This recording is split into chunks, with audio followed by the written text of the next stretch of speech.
So for this building contest, as you know, we gave people that same set and asked them to build something that's not one of the builds out of it. Why don't we start at the left with this one? All right, why don't you tell us a little bit about your build?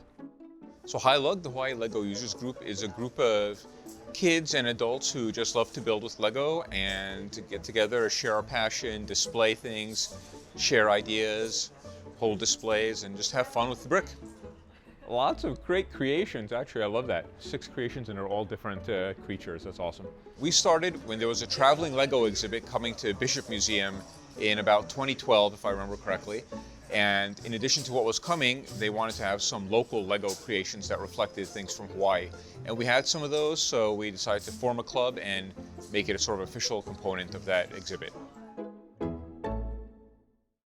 I joined the Hawaii Lego user group earlier this year, and my building style is buildable figures. So I go after the themes, Marvel and Star Wars. This piece, I designed this for in 2 weeks for some event. So I was researching about the shape of the water. This water shape make it more real. So our club has members ranging from sort of young teens to all the way adults. We have people who have kind of grown up with us, where they joined us when they were like 12 and they're still a member now when they're 20 and they've developed their building styles with us. And our 2 honorable mentions, Sean and, all right, you gotta get the fast car, all right. People build all kinds of different things. We have people who build trains, who build city things, who build large figures, mecha, space things. We've had people who build Technic creations that are motorized.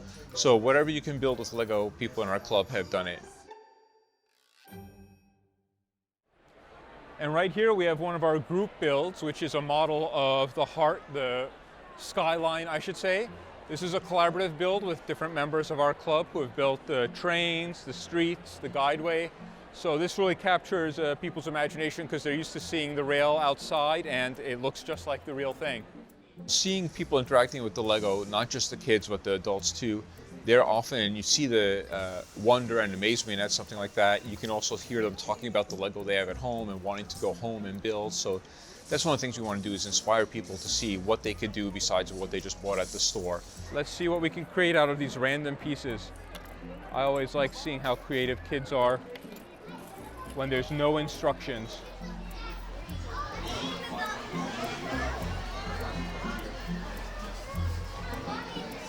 Seeing smiles on people's faces, seeing them go, oh, I know what that is, or oh, I've seen that before, or oh, that looks just like the real thing, or what a cool construction that is. It inspires us to build more and try to be even more creative and do something different. I think it's great fun. We love doing events. And in addition, a lot of the events we do support the community organizations, whether it's like the Honolulu Zoo or Trust for Public Land or something else. It helps those organizations develop their communities as well, and that helps us be part of the greater community as a whole, and that's very fulfilling as well.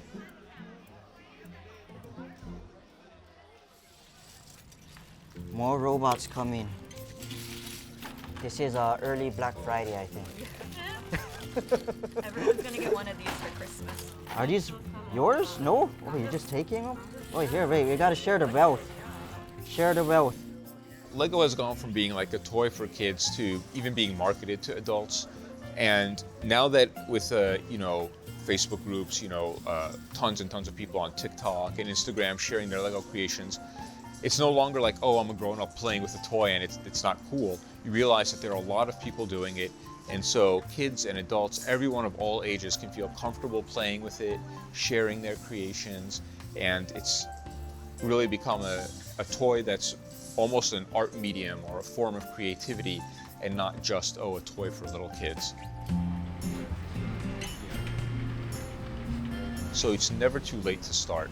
And you should start with something that feels comfortable to you, that you'd be passionate about. If it's a set of flower builds, then you do that. If you like superheroes, get something like that.